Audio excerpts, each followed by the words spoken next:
Pues bien, vamos a terminar con los problemas de la página 27, que es prueba para diferencia de proporciones.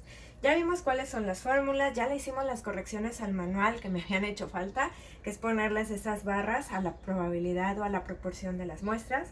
Entonces vamos leyendo los ejemplos para que ya puedan ustedes realizar las actividades que quedaron en Classroom. Entonces dice el ejemplo 1. Una cadena de hoteles intenta decidir si debe convertir más cuartos en habitaciones de no fumar. Su objetivo entonces es las habitaciones de no fumar. Acuérdense que en proporciones siempre tengo como un objetivo, que es el que me dice si mi información está clasificada de acuerdo a lo que yo quiero estudiar. Dice, el año pasado, esa es la muestra 1, dice, el año pasado, en una muestra aleatoria de 400 huéspedes, ok, entonces N1 vale 400, dice, 166 pidieron cuartos de no fumar. Como si es mi objetivo, esa es mi variable X, porque 166 es cantidad. Dice después, este año, o sea, es la muestra 2, me tienen que dar la misma cantidad de información. Dice, este año, 205 huéspedes en una muestra de 380 pidieron que no se fumara. Entonces, el total fueron 380 y 205 huéspedes pidieron que no se fumara en la habitación. Entonces, tengo dos elementos que comparar. Como estoy comparando dos muestras diferentes, lo que pasó el año pasado y el estudio actual, voy a hacer una prueba de hipótesis de comparación de dos medias o de dos proporciones. Como no tengo desviación estándar ni promedios, va a ser proporciones. Proporción 1 igual a proporción 2. ¿Qué es lo que vale mi hipótesis nula? La hipótesis alternativa pues ya va a cambiar dependiendo de lo que yo quiera estudiar. Ahora, dice, recomendaría que la cadena hotelera convirtiera más habitaciones en lugares de no fumar con un nivel de significancia de 0.01, entonces ese es alfa 0.01. Ahora, me está pidiendo que si recomendaría más habitaciones como lugares de no fumar. ¿Cómo debería de ir la tendencia o las preferencias de los clientes si quiero recomendar más habitaciones de no fumar? ¿Cómo debería de ser el estudio del año actual comparado con el del anterior? Pues el estudio del año actual debería de ser mayor, pero como acomodé así las variables, los signos deben de venir de esta manera. Quiere decir, el estudio del año anterior es menor al estudio del año actual. O si lo leo de este lado, el estudio del año actual es mayor que el estudio del año anterior. Entonces, el estudio es unilateral y apunta para allá, es unilateral izquierdo. Como es proporciones, es distribución Z. Como es unilateral, voy a buscar en la columna Z de alfa. Entonces, vamos ordenando nuestras ideas. Lo primero que tengo que calcular en este caso es calcular la proporción 1 de la muestra, que es 166 entre 400, como lo hemos calculado, la cantidad de elementos que cumplen con la característica que estoy estudiando del total de elementos que estoy analizando o que entrevisté en la muestra. Esta división me da que es, creo que no lo hice, pero lo puedo calcular. Entonces, esta división es 166 entre 400. Esto es 0.415. Si yo quiero calcular la proporción 2, entonces sería 205 sobre N2, que sería 380. Igual lo calculo 205 entre 380. Dijimos que con 3 decimales está bien, 53,9. No redondeamos ni nada. Pero lo importante, acuérdense que necesito P testada, que es un solo valor que combina las dos que están aquí. Yo les recomiendo que si ya tenemos estos valores de X1 y X2, los usemos, porque estos son con punto decimal y estoy perdiendo la significancia del dato, estoy perdiendo la precisión. Así es que me voy a la fórmula que dice X1, que son 166, más X2, que es 205, entre N1, que es 400, más N2, que son 380. Así que nos va a salir que P testada es 0.475. Entonces, 0.475. ¿Quién va a ser Q testada? Dijimos que es 1 menos P. Entonces, es el complemento. Lo que me haga falta para llegar al 1 o al 100 de este dato, que sería 525. Entonces ahí ya tengo todos los datos para poder calcular mi estadístico Z. Entonces el estadístico Z nos dice que es P1, que es 415, menos P2, que es el que acabamos de calcular, el que calculamos de la muestra 2, 539. Entre la parte de abajo se sigue llamando error estándar de la proporción, pero ahora se calcula como P testada, 475 por Q testada, que es 525 por 1 sobre N1, 400, más 1 sobre N2, que es 380, y hasta acá abarca la raíz.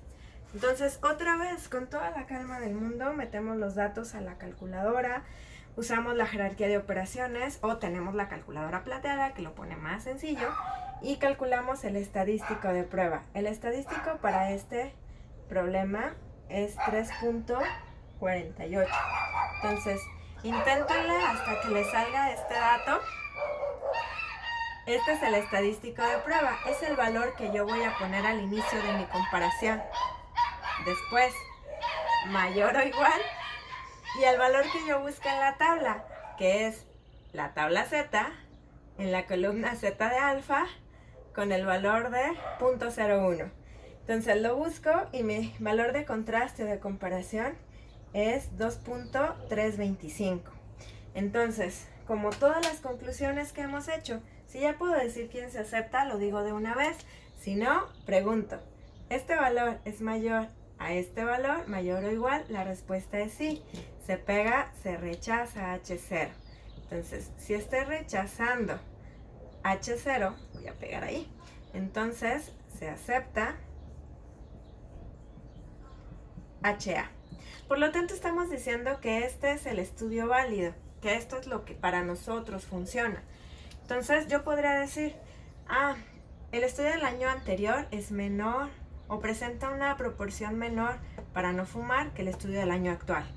Podría también decir, el estudio actual presenta una proporción mayor a las habitaciones de no fumar. O puedo concluir simplemente sí o no, porque me hacen una pregunta directa. Dice, ¿recomendaría que la cadena hotelera convirtiera más habitaciones en lugares de no fumar? La respuesta es que sí. El 99% del tiempo se prefieren o sube la tendencia para las habitaciones de no fumar. Y bueno, si escuchan muchos ladridos de perros es porque tengo 4. Así es que me sorprende que no se hayan oído en otros videos. Bueno, y vamos a el segundo de los ejemplos. Nada más son 2 en este tema, porque es algo que ya hemos estado trabajando mucho, la prueba de hipótesis. Entonces va el problema 2. En el problema número 2 dice, 2 áreas diferentes de una gran ciudad del este de Estados Unidos se estudian como sitios para abrir guarderías. De 200 casas encuestadas en una sección, esas son las casas encuestadas en la sección 1, entonces N1 son 200 casas. Dice, de 200 casas encuestadas en una sección, la proporción de ellas que la madre trabaja a tiempo completo es 0.52. Ya les dijo la proporción de ellas que trabaja, entonces 0.52 ya es P/1. Sigo leyendo y dice, en otra sección, la sección 2, el 40%, pues ese es un porcentaje, esa es una proporción, solo que me lo dan en porcentaje, pues yo lo pongo en punto decimal. El 40% de las 150 casas del estudio, entonces N2 es 150, es la cantidad de casas que formaron parte de mi estudio. Dice, tiene madres que trabajan tiempo completo, el mismo tipo de dato que yo quería investigar. Dice, para un nivel de significancia de 0.04, entonces alfa 0.04, me dice, ¿existe diferencia significativa entre las proporciones de madres que trabajan? Entonces H0, ya sabíamos que era de proporciones y H0 tiene la igualdad. HA es mi pregunta, o H1, hipótesis nula, hipótesis alternativa, también va a tener proporción 1 y proporción 2. Y como me preguntan si existe diferencia, pues diferente de. De aquí otra vez analizamos que mi estudio es bilateral o de dos colas. Y como es prueba de hipótesis para proporciones, la distribución que vamos a utilizar es Z. Como es dos colas, Z de alfa entre 2 para este nivel de significancia. Entonces, tengo estos datos. Pues como tengo esos datos, no necesito calcular X1. Si quiero lo hago, pero no necesariamente necesito calcularla. Acuérdense que tengo otra fórmula para calcular P testada. La otra fórmula me dice que es N1 por 0.52, que es P1, más N2, que es 150, por 0.40, que es P barra 2, sobre, y en la parte de abajo, N1 más N2, que sería 200 más 150. Metemos eso en la calculadora acordándonos de agrupar con los paréntesis las operaciones respetando la jerarquía y nos sale 0.468. De aquí podemos sacar Q barra, que es el complemento o lo que me falta para llegar al 1, que es mi 100%, que sería 0.532. Entonces, calculo mi estadístico Z, que es P barra 1, 0.52, menos P barra 2, que es 0.40, sobre, y en la parte de abajo, una raíz, todo va dentro de la raíz. P testada, 0.468, por Q testada, 0.532, por 1 sobre N1, 200, más 1 sobre N2, 150, y hasta acá abarca la raíz. Otra vez, bien listos para meter los datos a la calculadora, agrupando con la jerarquía de operaciones, y nos da el estadístico de prueba, que en este caso es 2.23.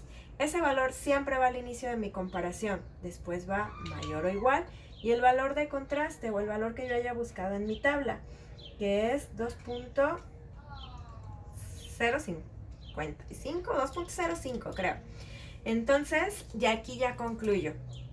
Si ya sé quién se acepta, directo, y si no, hago la pregunta. Esta pregunta la puedo hacer mental. ¿2.23 es mayor a 2.05? Sí. Si se rechaza H0. Entonces, si se rechaza, qué feo, rechaza H0. Entonces, si rechazo H0, entonces, ¿qué estoy haciendo? Aceptando. Acepto H1 o HA, que es la hipótesis alternativa. Entonces yo estoy diciendo que esta es la válida. Entonces yo podría decir las proporciones de familias en donde las madres trabajan es diferente en las dos zonas de la ciudad de Estados Unidos. Puedo decir, hay diferencia entre las proporciones de madres que trabajan, o simplemente contestar con sí o no. La pregunta decía, ¿existe diferencia significativa en las proporciones de madres que trabajan tiempo completo? Sí, sí existe diferencia, porque estoy aceptando H1 o la hipótesis alternativa. Bueno, con esto terminamos los temas para que ustedes puedan desarrollar la otra actividad de tarea, que es los de la página 28 y 29, que son los problemas de repaso, pero ahora para prueba de hipótesis con 2 muestras. ¡Mucho éxito!